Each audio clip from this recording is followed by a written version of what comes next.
Fala pessoal, eu sou o professor Arley e o tema da nossa videoaula de hoje é a segunda parte da Europa feudal, onde a gente vai falar sobre o cotidiano nesse período. O centro da vida e da economia durante o período feudal era o senhorio. Lembremos que a palavra feudo significa bem dado em troca, né? E que o principal tipo de feudo era a terra.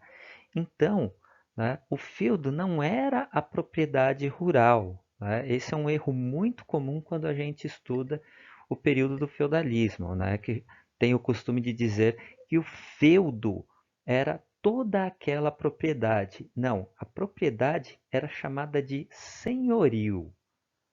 E a principal fonte de sustento da população era a agricultura de subsistência, ou seja, né, plantar e colher somente aquilo que era necessário para a sobrevivência daquela população.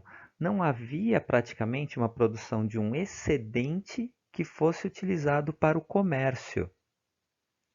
E, quando havia esse excedente, o comércio era feito através da troca de mercadorias, que também é chamado de escambo. E durante o período medieval, não havia praticamente o uso da moeda, o uso do dinheiro. O dinheiro só vai adquirir alguma importância a partir ali daquilo que nós chamamos de renascimento urbano, ou seja, do renascimento do comércio, do ressurgimento do comércio e do crescimento das cidades. Então aqui está aquilo que comumente a gente vê aí pelas internet da vida, dizendo que é o feudo, né? Que é a propriedade rural ali onde residiam o senhor, os servos. Não, isso aqui é o senhorio medieval. E o senhorio, essa grande propriedade rural do período medieval, ele era dividido em reservas, que também eram chamadas de mansos. O primeiro desses mansos era o manso senhorial, que era a parte da terra que pertencia ao senhor feudal, né? Essa parte ela era exclusiva do nobre do senhor feudal. Os servos trabalhavam nela, outros camponeses também podiam trabalhar nela, né? Os vilões, que eram os camponeses livres, mas no manso senhorial, tudo que era produzido pertencia ao senhor e à família dele, né? E a quem mais fosse dependente do senhor feudal. Havia também o manso servil, que era propriedade de terra que era reservada aos servos, né? Ali durante o período ele trabalhava nessa parte de terra e tudo que ele produzia era destinado a ele, mas não apenas ao seu próprio consumo, mas também era ali no manso servil que eram produzidos tudo aquilo que era destinado aos tributos pagos para o senhor feudal. Ou seja, essa terra ela era utilizada, mas ela não pertencia, ela não era propriedade dos servos. E para se utilizar dessas terras, ele deveria pagar vários tributos, que na maioria das vezes eram pagos em espécie, como a gente fala em economia. Ou seja, eram pagos em forma de produtos, né? Então ele utilizava das terras, né, e dos equipamentos para plantar, tirava o que era necessário para a sua sobrevivência e também utilizava para pagar os tributos. E haviam também uma terceira reserva de terra, um terceiro manso, que era o manso comum ou manso comunal. No manso comunal, ela era destinada ao uso tanto dos servos quanto dos senhores. E essa parte de terra comunal, ela também servia para a criação de animais, né? Era parte de reserva florestal e dos terrenos, dos chamados terrenos baldios, ou seja, terrenos ali que não eram utilizados para a agricultura, né? E eles podiam ali fazer a extração de frutos, de produtos ali da natureza, como, né, principalmente da madeira que eles utilizavam. A única observação é que os servos não podiam caçar nas florestas, né? A caça era algo reservado aos senhores feudais. E, como nós já falamos, para se utilizar dessa terra, os servos eles pagavam diversos tributos, ou seja, além de produzir tudo aquilo que era utilizado pelo senhor durante o período que ele estava trabalhando no manso senhorial, parte do que ele produzia no seu próprio manso, no manso servil, era utilizado para pagar os tributos. E os principais tributos daquele período eram a corveia. Né? O que era a corveia? Era o pagamento, né, através de trabalho, ou seja, durante 2 ou 3 dias por semana, os servos trabalhavam nas terras do senhor feudal. Havia também a talha.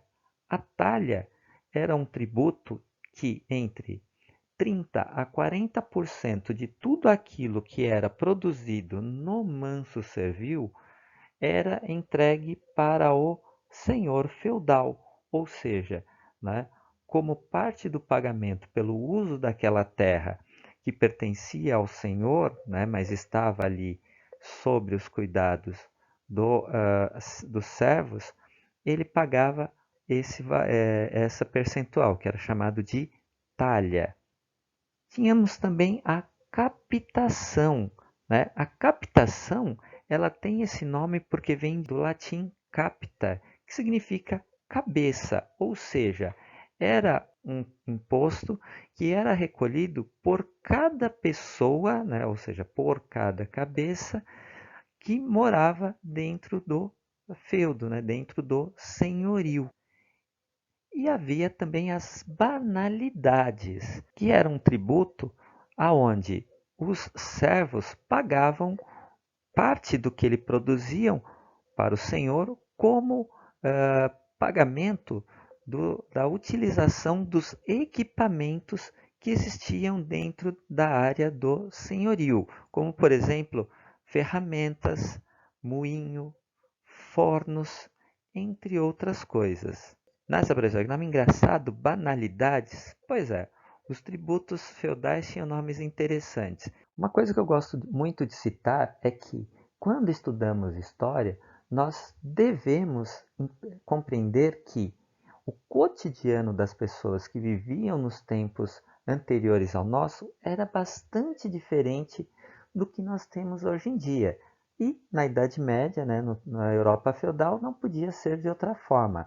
A percepção que as pessoas que viviam nos tempos feudais tinham do tempo era bastante diferente da que nós temos hoje. Né? Se hoje nós temos o tempo controlado pelo trabalho, pelo relógio, o tempo da produção e do lucro, né? Durante o período feudal, na Europa feudal, o tempo era medido pelos ciclos da natureza. Afinal, os ciclos da natureza, as estações do ano e as atividades cotidianas, né, o cuidar do campo, o cuidar dos animais, era que controlava ali a vida cotidiana daquelas pessoas. Afinal, elas viviam da agricultura, viviam daquilo que a natureza lhes proporcionava. Né? Então, é claro que a natureza é quem vai controlar o tempo e as atividades da população durante a Idade Média. Só que as atividades cotidianas das pessoas durante o período medieval não eram as mesmas. As atividades cotidianas, né, elas eram uma forma de distinção social, porque nobres e camponeses tinham o seu trabalho ou o seu lazer de forma muito diferente. Por exemplo, entre os nobres, a forma mais comum de divertimento eram os jogos que lembravam a atividade ou o treinamento militar, como por exemplo, né, o xadrez, mas também caçadas e torneios de cavaleiros. E havia também ali entre os nobres os famosos jograis, aonde artistas ambulantes, os chamados artistas saltimbancos ou artistas mambembes que viajavam de cidade em cidade, né, apresentando espetáculos, né, de cunho circense nos palácios ou nos castelos. Já entre os camponeses, a diversão se dava principalmente ao ar livre, né, ali de forma comunitária, entre todos os camponeses, entre todos os servos de um determinado senhorio. Né?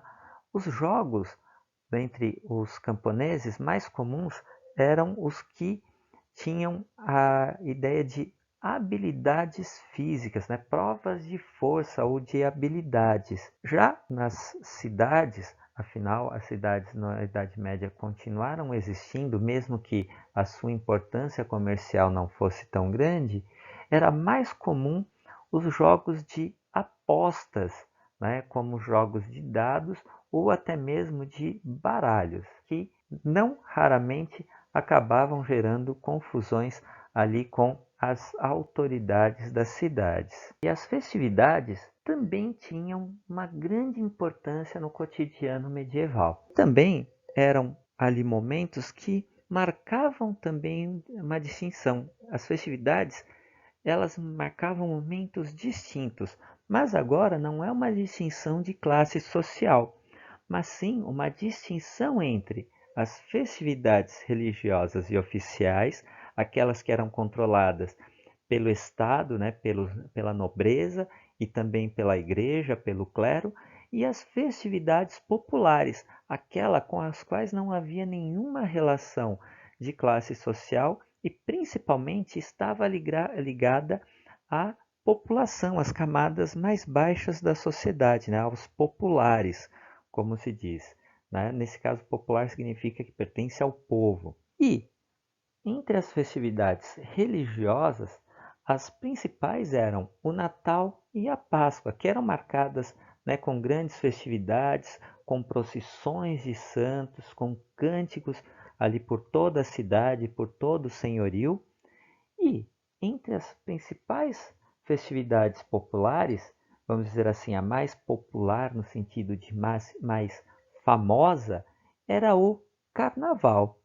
E o Carnaval, ele não tem uma origem certa, né? Não se sabe dizer exatamente quando teria surgido o Carnaval, né? E ela era uma festividade que inicialmente marcava o fim do inverno, que no hemisfério norte ele é bastante rigoroso, e a passagem para a primavera. E era uma festividade que era marcada pelos excessos. Por quê? Porque no inverno, né, é um momento de bastante privação, onde você, né, principalmente porque o inverno no hemisfério norte é bastante rigoroso, né, as pessoas passavam por privações. Então, elas tinham que controlar os alimentos, controlar eh, o seu consumo, porque não havia como plantar e colher nesse momento. Né? Então, chegando a primavera, onde, né, você tem ali o ressurgimento das plantações, então eles tinham um exagero no consumo. Já que eu passei todo o inverno sendo privado, né, do consumo, agora eu vou consumir em excesso. Mas ela também simbolizava a ideia do riso, era um momento de celebração da felicidade. Outra forma de distinção ali entre as classes sociais durante a Idade Média era a alimentação. A alimentação, né, dos nobres era farta. A mesa de nobres e do clero, ela era farta.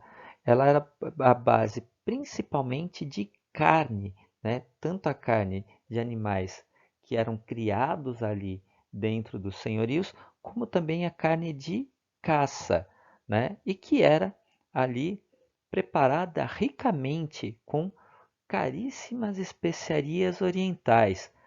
Guardem a informação sobre as especiarias, porque lá para frente a gente vai falar das especiarias quando os nossos amigos portugueses se lançarem ao mar, as grandes navegações, e para chegarem ali numa nova terra, né? Mas sem spoilers. Como havia, né, esse consumo principalmente de carne, né, verduras e legumes eram muito poucos. E o consumo ali de vegetais, ele era mais guardado para os momentos de jejum, né? Por serem comidas, vamos dizer assim, mais leves. Já a dieta dos camponeses era bem mais simples e era ali composta principalmente de cereais, com os quais eles faziam mingaus, mas também principalmente o consumo do pão, né? Principalmente porque o pão e o consumo do pão ele era muito valorizado no pensamento medieval, já que o pão na liturgia da Igreja Católica simboliza o próprio corpo de Cristo, né? Então, só para vocês terem uma noção da importância do pão para a dieta dos camponeses, estima-se que cada camponês consumia meio quilo de pão por dia e, ao contrário dos nobres, consumiam diariamente muito mais verduras e legumes. Já o consumo de carne para os camponeses era muito mais raro, né? E na maioria das vezes, quando havia o consumo de carne, ele acontecia nos momentos de festividades. E eles consumiam principalmente a carne de porco, né? Que era usada muito na forma salgada, né? A carne salgada para ser ali conservada por mais tempo, né?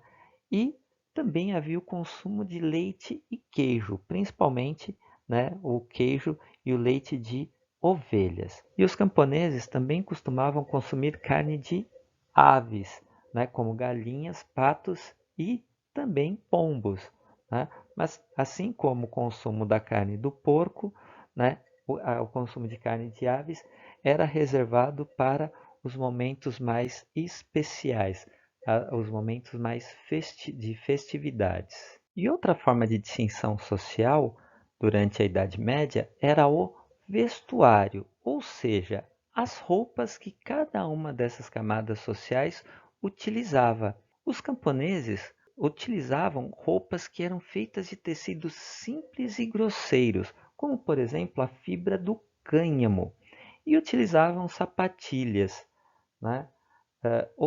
Que eram parecidos ali com sandálias feitas de tecido, né, com tiras amarradas nos pés, que era mais adequada para o trabalho nos campos. Já os nobres, já os aristocratas, vestiam roupas com tecidos finos e caros, como por exemplo a seda, né? E nós vamos falar da seda quando falarmos lá dos nossos amigos portugueses, né, e das suas navegações. E essas roupas ali de tecidos finos, né, e caros como a seda, tinham aplicações de pedras preciosas, chamados brocados, né, e também aplicações de fios de ouro. Era muito comum que as roupas dos nobres tivessem ali pedras preciosas e fios de ouro.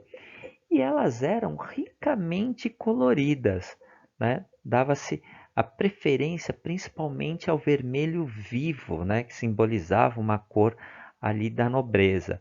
Por isso, a importância que os portugueses deram durante as navegações, quando eles descobriram uma certa madeira da qual se extraía a tinta vermelha para se vender lá na Europa. Mas, novamente, sem spoilers. E por fim, né, os aristocratas utilizavam botas de couro, né, com cano alto ou também sapatos que possuíam bico fino e longo. Novamente, falamos das habitações, que vai ser o último elemento de diferenciação social durante a Europa feudal. Até o século VIII, tanto as habitações dos nobres quanto as dos camponeses eram feitas de madeira, mas, né, as habitações dos nobres eram mais decoradas, elas eram mais trabalhadas, principalmente possuíam divisão de cômodos, né? Já as casas dos camponeses, elas eram mais simples, na maioria das vezes menores, que tinham um único ambiente que servia ao mesmo tempo de sala, cozinha e quarto de dormir, né? E o que é mais interessante, à noite, os camponeses tinham o costume de abrigar dentro de casa os animais domésticos, principalmente como uma forma de aquecer o ambiente, né? Afinal, não vamos acender uma lareira dentro de uma casa de madeira, né? Nesse momento, somente igrejas e grandes palácios eram feitos de pedra. Já os castelos, que são praticamente um símbolo do período medieval, né? Fala Idade Média, a primeira coisa que vem, né, na cabeça de vocês são os grandes castelos, na verdade. Esses castelos eles vão surgir como uma afirmação do poder da nobreza. E eles vão num primeiro momento, serem construídos de madeira. Pois é, os primeiros castelos medievais não eram gigantescos como nós vemos nas ilustrações e nos filmes, e nem eram de pedras, eles eram de madeiras. Os grandes castelos feitos de pedra só vão se tornar comuns a partir do século XI, já ali de meados, né, para fim da Idade Média. Bom, pessoal, então essa foi a nossa aula sobre o cotidiano da Europa feudal. Beleza? Então eu deixo para vocês um grande abraço, uma boa Páscoa, bom fim de semana e feliz Ano Novo.